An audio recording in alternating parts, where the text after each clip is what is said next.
देख रहे हैं सच न्यूज नेटवर्क और मैं आपके साथ जानवी गुप्ता। आप तक आज की एक बड़ी खबर पहुंचा दे। खबर है कल पकड़े गए पाकिस्तानी आतंकी अली बाबर के काबुलनामा की। जी हाँ, बिल्कुल सही सुन रहे आप।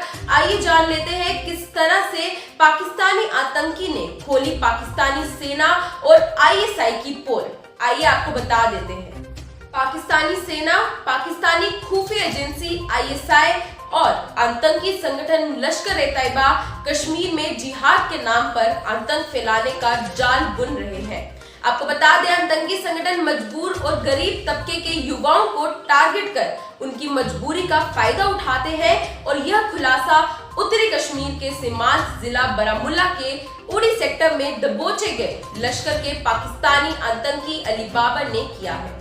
आपको बता दें, आतंकवादी अली बाबर ने बताया कि उसके 6 आतंकवादियों का समूह मुख्य रूप से पाकिस्तानी पंजाब का था और उसने ये भी कहा कि गरीबी के कारण उसे गुमराह किया गया था। जी हाँ, इसके बाद लश्कर-ए-तैयबा में शामिल होने के लिए लालच भी दिया गया और मां के इलाज के लिए 20,000 रुपए आतंकियों की ओर से दिए गए। साथ ही साथ 30,000 रुपए देने का वादा भी किया गया और अली बाबर ने कहा कि हथियार चलाने का ट्रेनिंग देने वालों में अधिकांश पाकिस्तानी सेना के जवान थे। आतंकी ने बताया कि उसे इस्लाम और मुसलमान के नाम पर उकसाया गया, साथ ही आतंकवादी बनाने पर मजबूर भी किया गया। बाबर ने बताया कि अपने पिता को जल्दी खो देने की वजह से गरीबी के कारण उसे गुमराह किया गया और लश्कर-ए-तैयबा में शामिल होने का लालच भी दिया गया। दीपालपुर में उनके परिवार में उनकी विधवा मां और उनकी बहन है और परिवार निम्न वर्ग से ताल्लुक रखता है, जो बहुत ही मुश्किल से अपनी जरूरतों को पूरा कर पाते हैं। बता दें कि गरीबी से बचने के लिए बाबर ने 7वीं कक्षा के बाद सरकारी स्कूल से स्कूली शिक्षा छोड़ दी और जिसके बाद उसने 2019 में गढ़ी हबीबुल्ला कैंप में 3 सप्ताह की प्रारंभिक परीक्षण के बाद 2021 में रिफ्रेशर ट्रेनिंग लिया। जी हाँ, बता दें, बाबर ने बताया कि पाकिस्तानी सेना की गढ़ी हबीबुल्ला मुजफ्फराबाद स्थित खैबर कैंप में फरवरी 2019 में उसे 3 सप्ताह की ट्रेनिंग दी गई और इस दौरान कुल 9 पाकिस्तानी लड़कों को उसके साथ ट्रेनिंग दी गई। सभी को कश्मीर के जिहाद के लिए तैयार किया गया। पाकिस्तानी सेना के एक सूबेदार से मिलिट्री ट्रेनिंग दी गई। उसने बताया कि शारीरिक और हथियार परीक्षण के लिए नियोजित किए जाने वाले अधिकांश ट्रेनिंग पाकिस्तानी सेना के जवान देते थे। उसके बाद 2021 की बात करते 2021 में एक रिफ्रेशर ट्रेनिंग कोर्स भी दिलवाया गया और ये भी कहा कि भारतीय सेना ने मेरे साथ अच्छा व्यवहार किया है, मुझ पर कोई भी जुल्म नहीं किया। बाबर ने कहा कि उसने 5 साथियों के साथ 18 सितंबर को एलओसी पर घुसपैठ करने की कोशिश की थी।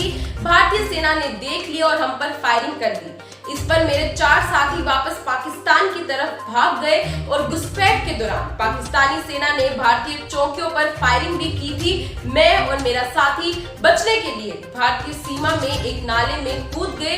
उसने बताया कि मेरे साथी ने जवानों पर फायरिंग की। मेरे साथी जब मुठभेड़ में मारा गया तो मैं बहुत डर गया और मैंने जवानों से ना मारने के लिए आवाज लगाई। साथ ही साथ बाबर ने बताया कि 26 सितंबर की सुबह उसने भारतीय सेना के सामने सरेंडर कर दिया। पकड़े जाने के बाद सेना ने मेरे साथ कोई गलत व्यवहार या फिर कोई जुल्म नहीं किया। मैं पाकिस्तानी सेना, आईएसआई और लश्कर से गुजारिश करता हूं कि भोले भाले लड़कों को जिहाद के लिए ना उकसाएं।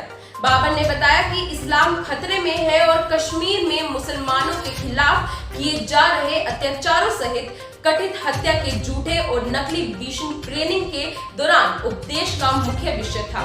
मैं पाकिस्तानी सेना से अपील करता हूं कि मुझे वापस बुला ले और बाबर ने ये भी कहा कि भारतीय सेना जब उसे लेकर आई तब देखा कि बाजार में सभी कश्मीरी खुश है, जबकि हमें ये कहकर जिहाद के लिए तैयार किया गया था कि सेना कश्मीरियों पर जुल्म करती है, उन्हें नमाज भी नहीं पढ़ने देती। लेकिन उड़ी में भारतीय सेना की कैंप में पिछले 2 दिनों से लगातार 5 समय की नमाज की आवाज सुनाई दी गई। उसने कहा कि उसे उम्मीद है कि एक दिन जल्द ही वह अपनी मां को पाकिस्तान जाकर देखेगा। उसने कहा कि उनके समूह को कश्मीर में घुसने और पटन क्षेत्र में रहने का काम सौंपा गया था। खुलासा किया कि हमें पटन पहुंचने के लिए कहा गया था और वहां लश्कर हैंडलर हमसे संपर्क करते थे और वह आगे के योजनाओं के बारे में निर्देश देते थे। उसने ये भी कहा कि उन्हें आकाओं ने कहा था कि उनका तत्काल काम कश्मीर घाटी के स्थानीय युवाओं को गुमराह करना है और उन्हें अपने पाले में लाना है। और इन्हीं सबके बीच कम्युनिकेशन को लेकर बाबर ने खुलासा किया कि उनके पास एक उपकरण था जिसके माध्यम से वे सीधे वॉइस SMS भेजते थे और उन्हें दिए गए कार्यों को करने के लिए उसी माध्यम से निर्देश जारी किए जाते थे।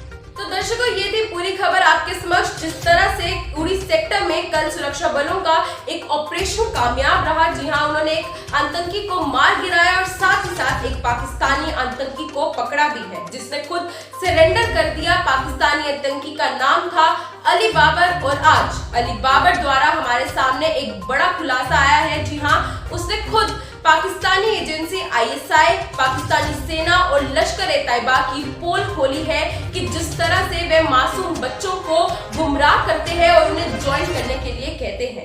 तो ये थी पूरी खबर। अब आगे ये देखना होगा कि हमारे सुरक्षा बल इस अली बाबर के साथ क्या करते हैं और आगे का क्या स्टेप रहता है, आप तक जरूर पहुंचाएंगे। फिलहाल के लिए बस इतना ही। दीजिए इजाजत, देखते रहे सच न्यूज़ नेटवर्क। जय हिंद।